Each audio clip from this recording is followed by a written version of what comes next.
Nah, itu merupakan contoh kasus cedera ACL pada atlet sepak bola. Tapi kalian tahu nggak sih kalau fase pemulihan ACL itu ada 6 fase? Di sini kami bakal menjawab pertanyaan tersebut. Baik, fase yang pertama yakni fase pre-op atau fase sebelum operasi.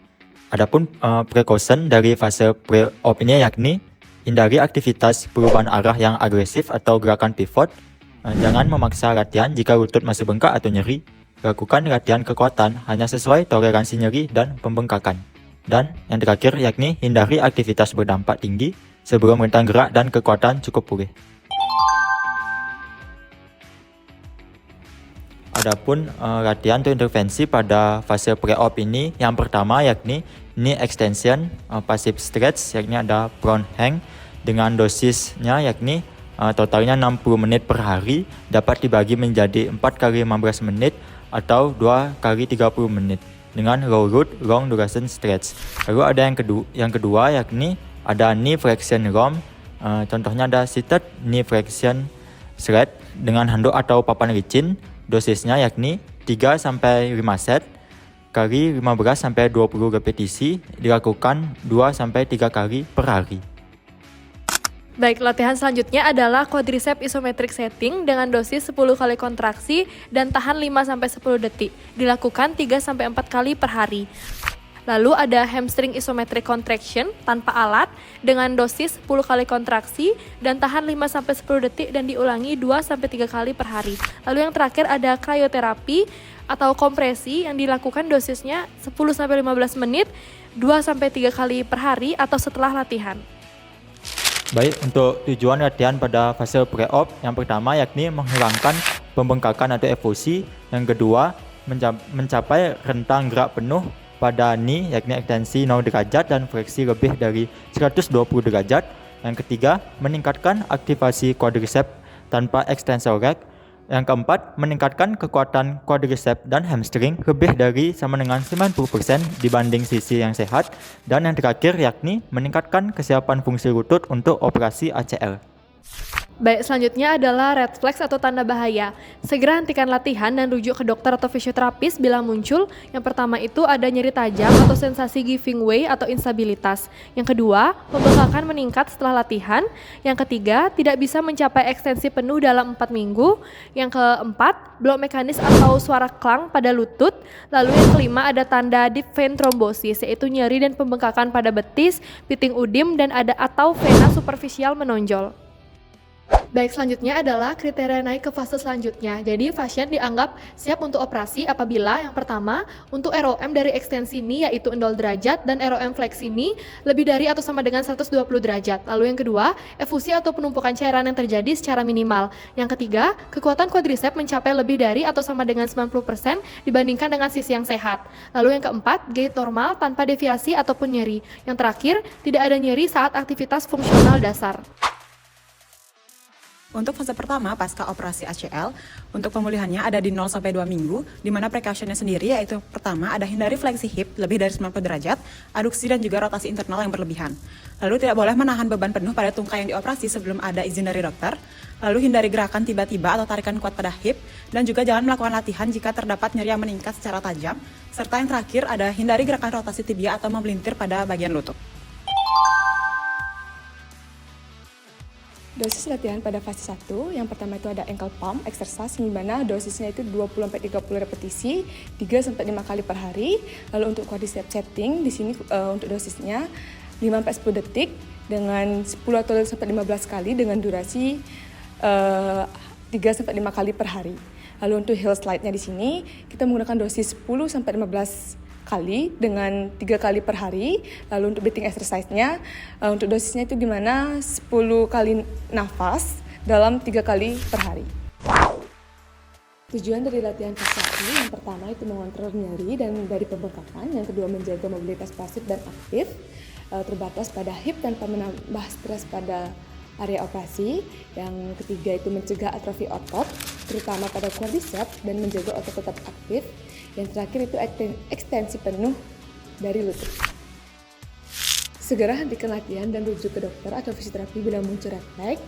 Yang pertama, pembekakan meningkat setelah latihan. Yang kedua, nyeri tajam dan menetap. Yang ketiga, luka operasi merah seperti panas atau keluar cairan seperti infeksi. Yang keempat, rasa panas dan nyeri di betis atau ada dugaan DFT. Yang kelima, tidak mampu meluruskan lutut secara aktif. Kriteria untuk naik ke fase berikutnya atau fase kedua itu diharuskan nyeri dan juga udim sudah terkontrol, tidak adanya infeksi pada luka operasi, dapat melakukan kontraksi quadriceps dengan baik tanpa adanya nyeri, dan juga melakukan rom hip fleksi sebanyak kurang lebih 90 derajat tanpa adanya peningkatan nyeri. Baik, selanjutnya adalah fase 2 atau kekuatan dan stabilitas yang dilakukan 3-12 minggu. Adapun beberapa precaution yang harus diingati yaitu adalah yang pertama adalah hindari latihan yang menyebabkan nyeri tajam atau bengkak pada lutut, dan juga ada untuk tidak melakukan latihan berat dengan beban yang berlebihan yang dapat menimbulkan ketegangan pada ACL. Dan pastikan kontrol gerak lutut atau knee alignment selama latihan. Jangan biarkan valgus collapse atau lutut masuk ke dalam. Dosis latihan penguatan atau strengthening, yang pertama frekuensi 3 kali 4 per minggu, selanjutnya intensitas 2-3 set kali 10-15 repetisi, untuk durasinya 30 hingga 45 menit. Untuk dosis latihan keseimbangan atau balance, untuk frekuensinya 5-7 kali per minggu, untuk intensitas 3 set kali 30-60 detik, untuk durasinya 15-20 menit. Untuk catatan tambahan bisa menggunakan permukaan yang bervariasi. Tujuan dari latihan fase 2, yang pertama, meningkatkan stabilitas dinamis sendi lutut. Yang kedua, mengembalikan rentan gerak penuh atau full ROM tanpa adanya nyeri. Yang ketiga, mempersiapkan lutut agar dalam kondisi optimal saat selesai operasi. Red flag atau tanda bahaya yang perlu diperhatikan adalah yang pertama, peningkatan nyeri tajam atau bengkak signifikan setelah latihan. Yang kedua, terkunci atau locking atau lutut terasa tergeser saat melakukan latihan. Yang ketiga, kehilangan kontrol otot atau sensasi lutut terasa lemas. Yang keempat, munculnya nyeri hebat pada sendi saat melakukan squat. Yang kelima, adanya tanda-tanda inflamasi akut seperti panas, kemerahan, dan nyeri tekan berlebihan. Baik, selanjutnya adalah kriteria naik ke fase 3, yaitu yang pertama adalah nyeri lutut minimal fast kurang dari sama dengan 2/10, dan yang kedua tidak ada pembengkakan setelah latihan. Yang ketiga ada rom lutut fleksi lebih dari sama dengan 120 derajat dan ekstensi penuh. Yang keempat ada kekuatan quadriceps dan hamstring lebih dari sama dengan 70% dari sisi sehat. Dan yang kelima ada mampu melakukan single leg stand lebih dari sama dengan 30 detik tanpa kompensasi. Fase selanjutnya adalah fase ketiga, yaitu agility dan juga polymetrics. Fase ini berlangsung 3-6 bulan.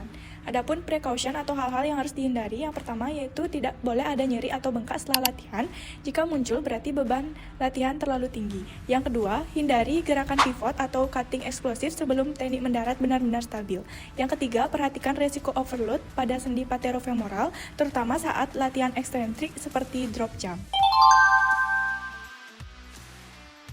Selanjutnya dosis latihan pada fase 3 yaitu pada agility drills. Untuk frekuensinya 3-4 kali per minggu. Untuk set dan repetisinya 3-5 set dengan durasi 30-60 detik per drill. Untuk intensitasnya itu mulai dari 50-70% kapasitas maksimal dan ditingkatkan secara perlahan atau bertahap sesuai toleransi dari atlet. Dan untuk istirahat antar setnya itu bisa lakukan 1-2 menit untuk pemulihan otot dari atlet. Untuk dosis latihan pada polyometrik itu frekuensinya 3-4 kali per minggu dengan 3-4 set dengan 8-10 repetisi. Untuk intensitasnya mulai dari 50-70% kapasitas maksimal dan juga dapat ditingkatkan secara bertahap tergantung dari toleransi atlet tersebut. Dan untuk waktu istirahatnya antar setnya itu 1-2 menit per set untuk pemulihan otot dari atlet tersebut. Selanjutnya, tujuan latihan dari fase 3. Yang pertama itu dapat meningkatkan kekuatan otot tungkai seperti quadriceps, hamstring dan juga glutes. Lalu yang kedua untuk melatih koordinasi dan kontrol neuromuskular dalam gerakan cepat.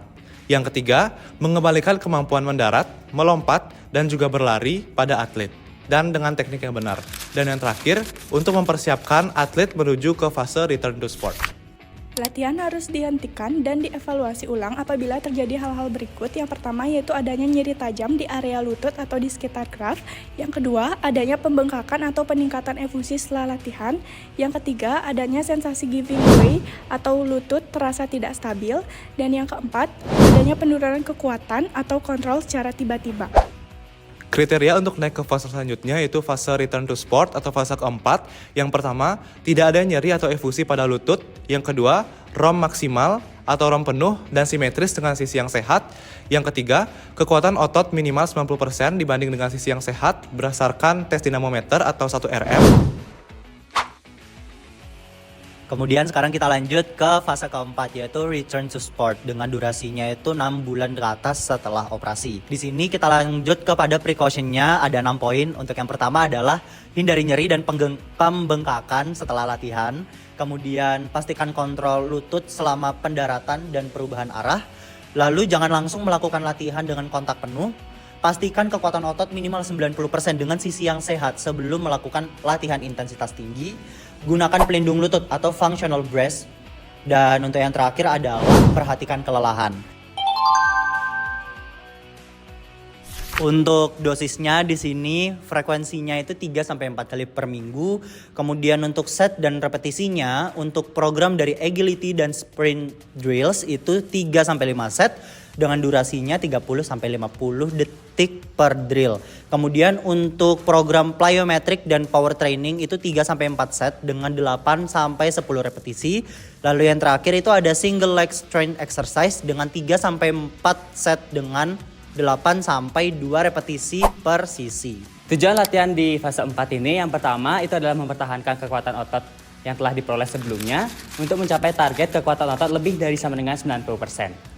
Lalu yang kedua itu adalah mencapai nilai hook test lebih dari sama dengan 90%. Lalu yang ketiga itu mencapai nilai cost atau knee outcome survey itu lebih dari sama dengan 90% sampai 100%. Untuk red flag-nya, untuk yang pertama, nyeri tajam atau muncul bunyi klik pada lutut saat melompat atau mendarat. Kemudian yang kedua, bengkak yang signifikan dalam 24 jam pasca latihan. Lalu ada sensasi giving way atau lutut itu terasa goyah saat aktivitas. Dan yang keempat, kehilangan ROM mendadak terutama saat melakukan ekstensi penuh. Yang pertama, pasien mencapai skor MRSS 2.0 itu lebih dari sama dengan 95. Lalu yang kedua, atlet itu sudah kembali berpartisipasi dalam latihannya. Lalu yang ketiga, itu tidak adanya nyeri, bengkak ataupun ketidakstabilan baik itu selama latihan dan setelah latihan. Baik, fase yang paling terakhir adalah fase 5, di mana waktunya sudah lebih dari 9 bulan. Dan ini adalah fase injury prevention atau pencegahan cedera. Pertama, selanjutnya adalah precaution, di mana semua aktivitas harus dilakukan tanpa peningkatan nyeri atau pembengkakan atau efusi pasca latihan. Lalu transisi kembali ke permainan yang tidak dibatasi dan harus dilakukan secara bertahap. Lalu yang paling terakhir itu ada latihan hard cutting dan pivoting harus dimasukkan berdasarkan tujuan individu. Untuk dosisnya itu adalah program pencegahan cedera ACL harus dilakukan setidaknya 10-15 menit sebelum setiap sesi latihan dan juga pertandingan. Kemudian untuk yang kedua, program tersebut harus bersifat berkelanjutan atau ongoing.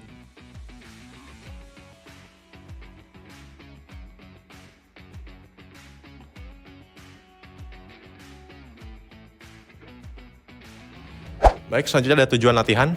Yang pertama itu adalah meningkatkan dan mempertahankan kekuatan otot maksimum dan daya tahan. Yang kedua, meningkatkan kontrol neuromuskular individu selama aktivitas berdiri, memotong, dan mendarat. Lalu yang ketiga, memperbaiki keseimbangan dan propriosepsi multidimensi dan menerapkan program pencegahan cedera jangka panjang. Untuk red flag-nya, untuk efusi reaktif itu tidak ada efusi reaktif dengan aktivitas yang spesifik olahraga. Kemudian untuk ketidakstabilan tidak ada episode ketidakstabilan.